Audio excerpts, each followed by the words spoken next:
말씀 제목 한번 따라합시다. 여리고성이 무너지다. 여리고성이 무너지다. 자, 지난 수요일부터 이제 사순절이 시작이 되었습니다. 사순이라는 말은 사와 순이라는 말은 열이라는 말이에요. 그래서 40 부활절 전까지 6번의 주일을 제외한 40일 기간 동안을 사순절이라고 합니다. 그래서 이 40일간 우리가 금식과 특별 기도회, 경건의 훈련으로 이 기간을 삼아야 된다는 거예요. 근데 사순절 기간에 우리가 좀 잘못 보내지 말아야 될 게 무조건 절제만 하는 게 중요한 게 아니에요. 그래서 사순절은 우리 고난주간도 있고 예수님도 십자가에서 고난받고 고통받았듯이 우리도 금식하며 절제하며 그렇게 하자 해서 이 사순절의 여러분 핵심은 절제가 아닙니다. 사순절의 핵심은 예수 그리스도의 십자가예요. 그래서 예수 그리스도의 십자가를 닮아가려고 하고 우리도 그 예수 그리스도의 십자가를 따라가는 삶을 사는 게 중요한 겁니다. 그래서 무작정 절제하고 금식하기보다는 예수 그리스도의 십자가를 깊이 묵상하고 그 십자가의 삶을 닮아가는 우리들이 되어야 된다는 거예요. 그렇게 사순절 기간을 보낼 수 있기를 바랍니다. 자, 오늘 이제 지난주 말씀이에요. 지난주 말씀까지 보면 요단강을 건넌 후에 무엇을 명령하셨나? 하나님께서 12돌을 길갈에 세우라. 기념비를 세우라는 거죠. 하나님께서 요단을 마르시고 요단강을 건너가게 하신 그 기념비를 세워라. 하나님께서 함께 하시는 증거물이 있어야 된다고 했어요. 두 번째, 할례를 행하라고 하셨죠. 하나님의 백성의 증표입니다. 이스라엘 백성들이 가나안 땅으로 들어가기 전에 할례를 하면서 너희는 이제 하나님의 백성이다. 가나안 땅으로 들어가도 하나님의 백성임을 잊지 말고 그 가나안 사람들과는 구별되고 거룩한 백성이 되어라. 그런 의미가 있다는 거예요. 우리도 이 세상 속에 하나님의 백성으로 살아가야 된다는 것이죠. 유월절을 지키라 명하셨죠. 예수 그리스도의 보혈로 깨끗함을 입는 겁니다. 양의 피가 발라져 있는 집은 유월, 심판이 지나가는 거예요. 또 우리도 예수 그리스도의 보혈의 피가 있는 사람들이기 때문에 그 보혈의 피를 믿는 자들이기 때문에 멸망받지 않고 구원받는 자들이라는 거예요. 또 요단강을 건넌 후에 이제 만나가 그쳤어요. 40년간 광야에서 만나를 먹었는데 그 만나는 그치고 그 땅에 소출을 먹었다고 했습니다. 이 말은 이제는 광야 생활하지 않고 광야에서 만나 먹는 광야 생활을 하지 않고 가나안 땅의 소출을 먹게 된다는 것은 그 땅을 주시겠다라는 약속이 내포되어 있는 거예요. 우리는 약속을 붙들고 살아가야 되는 겁니다. 하나님의 말씀을 붙들고 살아가는 거예요. 그래서 지난주에 우리에게 주신 말씀은 뭐냐면 하나님의 백성이 되어야 한다는 거예요. 할례를 통해 또 예수님의 보혈을 의지하여 살아가야 된다는 거예요. 유월절을 통해 또 하나님의 약속의 말씀을 붙들고 살아가야 된다는 겁니다. 그래서 하나님의 오직 말씀만 붙들고 가는 우리 성원교회 성도들이 되시기를 소망합니다. 현수막을 새로 했어요. 색깔이 좀 비슷하죠, 그죠? 사순절 기간에 우리가 내가 예수를 못 박았습니다. 이 십자가는 나를 위한 십자가였다는 것을 우리가 기억하고 사순절 묵상, 고난주간 특별기도회, 마지막 우리 고난주간에는 특별 새벽 기도회를 합니다. 그리고 부활절 감사 예배까지 이런 사순절 기간이 보냈으면 좋겠습니다. 오늘 본문 내용은 요단을 건너 이제 여리고에 가까이 이르렀던 거예요. 여리고에 가까이 이르러서 누구를 만나게 됩니까? 성경을 보니까 누구를 만나요? 여호와의 군대 장관을 만났어요. 큰 칼을 든 여호와의 군대 장관을 만났습니다. 그게 5장의 내용이에요. 5장의 그 군대 장관을 만나요. 5장 15절 봅시다. 시작. 여호와의 군대 장관이 여호수아에게 이르되 내 발에서 신을 벗으라. 내가 선 곳은 거룩하니라 하니 여호수아가 그대로 행하니라. 자, 6장 전에 마지막 부분에 여호와의 군대 장관을 만납니다. 그 군대 장관이 여호수아에게 내 발에서 신을 벗으라 이런 말을 했어요. 내가 선 곳은 거룩한 곳이다. 여러분, 오늘 이 여호와의 군대 장관이 내 발에서 신을 벗으라 내가 거룩한 곳이다.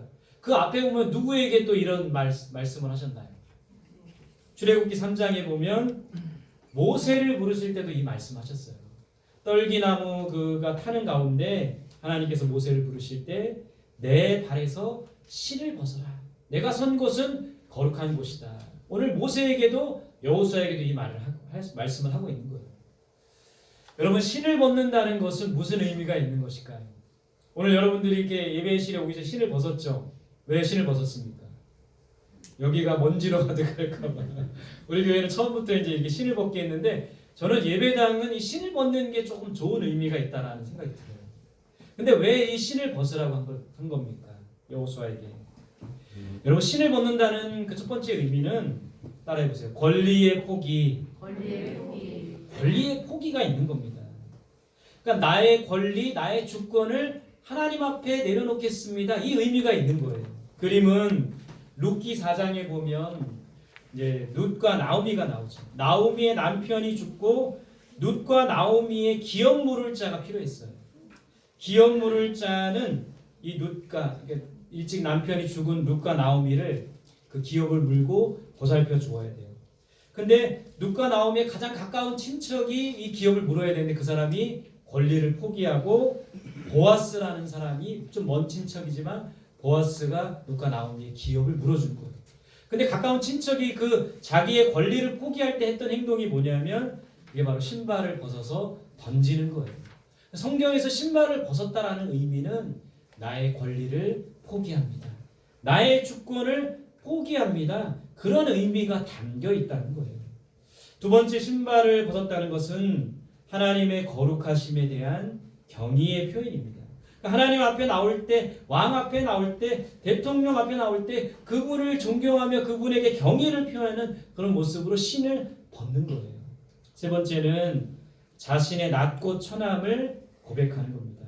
모세가 여호수아가 자신을 낮추며 하나님 앞에 겸손히 나아가는 그런 모습을 바로 신을 벗는다는 그런 의미가 담겨 있다는 거예요. 여러분 우리가 항상 하나님 앞에 나올 때 오늘도 예배의 자리에 나왔지만 항상 하나님 앞에 나올 때는 우리의 권리와 주권을 포기하며 나아가야 돼요. 겸손과 경외의 마음으로 나아가야 됩니다. 그런 마음이 항상 우리들에게 있기를 간절히 소망합니다. 이제 오늘 6장에 와서는 1절에 이런 말씀 주고 계세요. 같이 봅시다. 시작. 이스라엘 자손들로 말미암아 여리고는 굳게 닫혔고 출입하는 자가 없더라. 여리고가 어떻게 되었다고요? 굳게 닫혔고 출입하는 자가 있었다 없었다. 왜 여리고를 굳게 닫은 겁니까? 소문을 들인 거죠. 여리고 사람들이 요단을 가르시고 이스라엘 백성들이 요단강을 건너서 이제 가나안 땅으로 들어오는데 가나안의 어떤 관문인 여리고성을 무너뜨릴 것이 이 소문을 듣고 문을 굳게 닫고 출입하는 자가 없게 했던 거예요. 근데 여호와의 군대 장관을 통해 하나님이 주신 말씀, 또 하나님께서 오늘 여호수아에게 주신 말씀 뭐냐면 여리고를 넘겨주시겠다라는, 여리고를 너의 손에 주시겠다라는, 너의 백성에게 주겠다는 약속의 말씀이 있었어요. 여러분 하나님께서는 열지 못하실 문이 없는 겁니다. 굳게 닫힌 문도 하나님께서 여시는 거예요. 굳게 닫혀있는 여리고 성문을 하나님이 열어주셨듯이 우리 삶 속에 굳게 닫혀있는 문을 하나님이 열어주시는 거예요. 하나님께서 열지 못하실 문은 없다는 거예요. 어떤 문을 열어주십니까? 결혼의 문을 열어주시죠.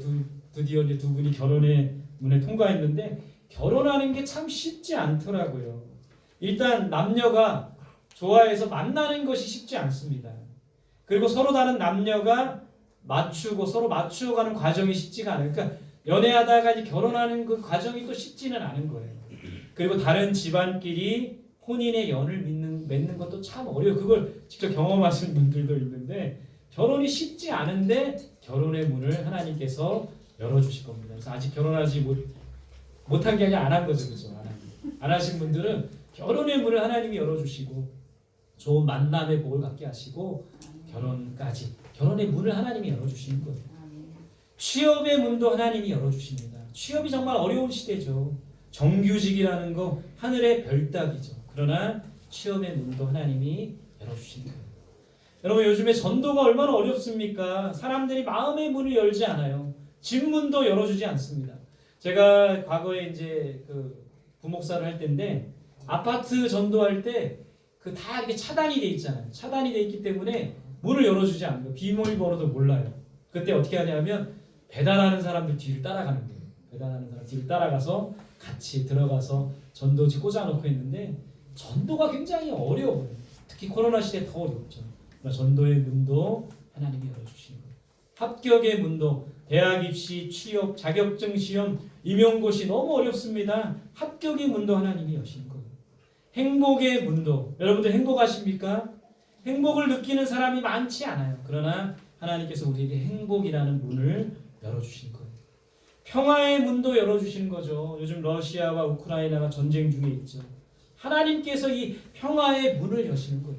우리의 평화는 하나님이 지켜주신다는 것을 우리가 믿고 나가야 된다는 거예요. 굳게 닫혀있는 문을 하나님께서 열어주십니다. 우리 그것을 믿고 열어달라고 간구해야 돼요. 바울도 사도 우리 복음서 바울이 쓴 서신에 보면 전도의 문이 열리게 해달라고 그 기도 요청을 하는 것을 보게 됩니다. 굳게 닫혀있는 문도 하나님이 여신다는 것을 믿고 하나님께 문을 열어주세요 간구하는 우리들이 되었으면 좋겠습니다. 자, 이제 우리 여리고 앞에 이제 이스라엘 백성들이 여리고를 점령해야 돼요. 근데 하나님께서 여리고를 점령하기 위해 어떤 전략을 주셨습니까? 여호수아에게 말씀하셨어요. 3절 4절 같이 봅시다. 시작. 너희 모든 군사는 그 성을 둘러 성 주위를 매일 한 번씩 돌되 엿새 동안을 그리하라. 제사장 일곱은 일곱 양각 나팔을 잡고 언약궤 앞에서 나아갈 것이요 일곱째 날에는 그 성을 7번 돌며 그 백성들을 나팔을 불 것이며. 하나님이 정해주신 전략이 뭡니까? 여리고성을 점령하는 데 전략이 뭐예요? 성 주위를 하루 한 번씩 돌아라. 며칠 동안요? 6일 동안. 하루에 6일 동안 하루에 한 번씩 성을 돌라고 했어요. 그리고 마지막 7일째는 어떻게 하라고요? 성 주위를. 그럼 전부 몇 번 돌라는 거예요? 6번 더하기 7번은 13번. 몇 번? 제가 강조하는 이유를 잘 생각해야 돼요. 6번 더하기 7번 13번 메모를 하는데 네, 돌라는 거예요. 그리고 제사장들은 양각 나팔을 불고 저렇게 양각 나팔이 저렇게 생겼습니다. 백성들은 소리를 외쳐라. 그럼 하나님께서 이 여리고성을 점령하는데 주신 전략은 뭡니까? 돌라는 거예요. 돌았습니까? 돌다가 여러분 돌다가 보세요. 저 성 위에서 화살을 맞고 돌에 맞고 창에 맞으면 어떻게 합니까? 하나님이 주신 전략은 우리 사람이 생각할 때는 정말 도는 거예요. 돌라는 거예요. 나팔을 부는 거예요. 나팔을 부는. 장난하는 겁니까? 무슨 음악회예요? 전쟁이? 나팔 불어서 될 겁니까? 소리를 지르라는 거예요. 미친 거 아닌가요? 소리를 지르면 무슨 뭐 대단한 일이 있나요? 귀만 따갑지, 목만 아프지. 근데 하나님께서는 왜 이런 전략을 이스라엘 백성들에게 주신 걸까요? 돌아라, 외쳐라, 그리고 소리를 지르라, 나팔을 불어라. 뭐 장난하는 것도 아니고 왜 이런 전략을 하나님이 주신 거예요? 여러분 이것을 통해서 우리가 깨닫는 것은 뭐냐면 전쟁은 하나님께 속한 것이다. 이것을 가르쳐주는 거예요. 하나님의 방법으로 싸워야 된다. 이것을 알려주시는 거예요. 여러분 우리가 이 세상을 살아가는 것도 어떻게 보면 전쟁입니다. 이 전쟁은 하나님께 속한 것이고 우리는 하나님의 방법으로 싸워야 돼요. 하나님의 전략으로 싸워야 된다는 것이죠.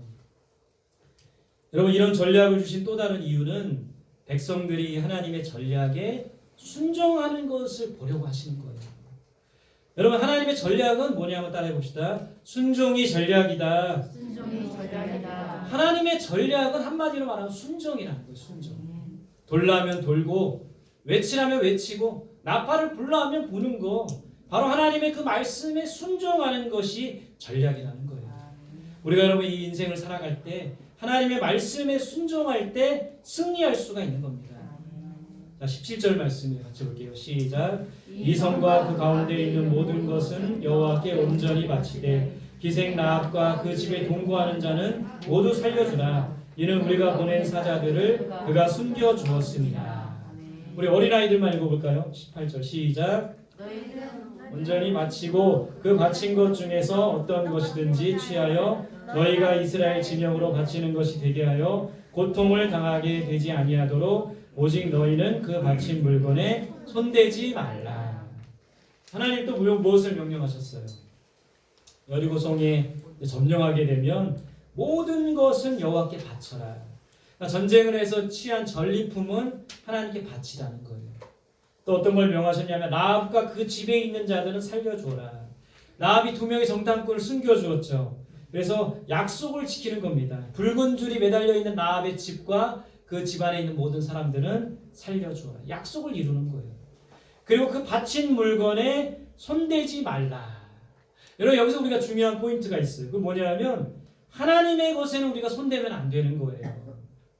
아나니아와 삽비라가 사도행전에 보면 땅을 팔아서 하나님께 드렸는데 왜 이들이 죽임을 당합니까? 하나님의 것을 온전히 바치지 않은 거예요. 하나님의 것에 손을 댔기 때문입니다. 여러분 우리가 하나님의 것에는 손대면 안 돼요. 하나님께 드려야 할 물질, 하나님께 드려야 할 시간, 하나님께 드려야 할 우리 자신에 대해서는 자녀들에 대해서는 손대면 안 되는 거예요. 그것은 내 것이 아니라는 겁니다. 여러분 하나님의 명령에 거역하면 징계를 받는 거예요. 그것을 이제 여호수아 7장에 가면 그것을 우리가 알 수 있어요. 아간이라는 사람이 분명히 하나님의 것에는 손대지 말라고 했는데 아간이라는 사람이 시날산 외투 한 벌, 은 200세겔, 금 한 덩이를 감추어서 돌에 맞아 죽는 이야기가 여호수아 7장에 나옵니다. 이 아간이라는 사람뿐만 아니라 아간에게 속한 아들, 딸, 가족들 종 모두가 돌에 맞아 죽게 되는 결과를 얻게 되었어요.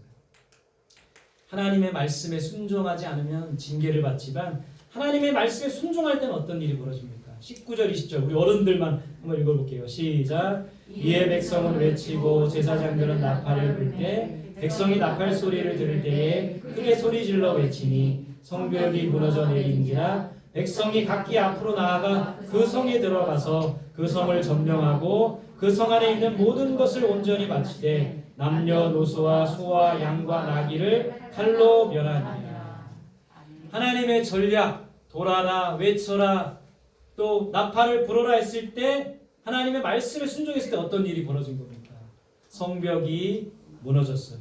소리만 쳤는데 나팔만 불었는데 돌기만 했는데 성벽은 무너집니다. 그 성을 점령했어요. 성 안의 모든 것을 멸하셨습니다. 여러분 오늘 이 말씀을 통해서 우리가 순종이 중요하다 이것을 깨닫는 거예요. 순종이 전략이라는 걸 깨닫는 거예요. 여러분 우리가 이 세상을 살아가면서 왜 날마다 승리하지 못하고 맨날 얻어맞고 맨날 패배자로 맨날 그렇게 살아가는 겁니까? 순종하지 않기 때문에 그렇다는 거예요. 우리의 삶에 순종할 때 하나님이 이기게 하시고 하나님이 승리하게 하신다는 거예요. 바로 순종이 전략입니다. 자, 오늘 말씀을 통해서 우리가 어떻게 이제 살아가야 되는가 이제 그 고민이죠. 첫 번째는 따라합시다. 하나님께 순종해야 한다. 순종이 제사보다 낫다고 했어요. 여러분 예배는 그냥 주님 앞에 나와서 하나님 앞에 나와서 예배 드리는 거가 아니라 예배는 순종하는 삶인 거예요. 오늘 우리가 예배 드리고 이제 세상 속에 살아가면 집으로 가서 가정으로 가서 직장으로 가서 해야 될 거는 순종하는 삶을 살아가는 거예요.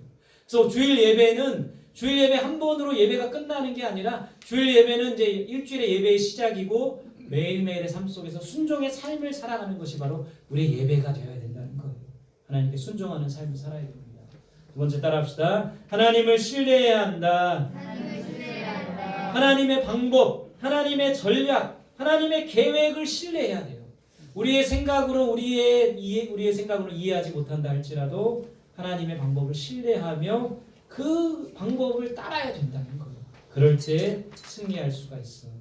세 번째 따라합시다. 하나님께 온전히 드려야 한다. 하나님의 것에 손대면 안 돼요. 우리의 시간, 물질, 생명. 여러분 사실 우리에게 주어진 시간, 물질, 내 목숨 다 내 거라고 생각하죠. 착각이에요. 내 거 아닙니다. 하나님의 것이에요. 뭐 그런 노래도 있더라고요. 내 거 아닌, 네 거 아닌, 뭐 내 거 아닌. 되게 헷갈리는데 내 거 아니에요. 내 거 아니에요. 내 거 아니라 하나님의 것입니다. 하나님의 것을 그러니까 우리가 착각하는 게 내 것을 하나님께 드린다고 생각하는 거예요. 그러면 아까워해요.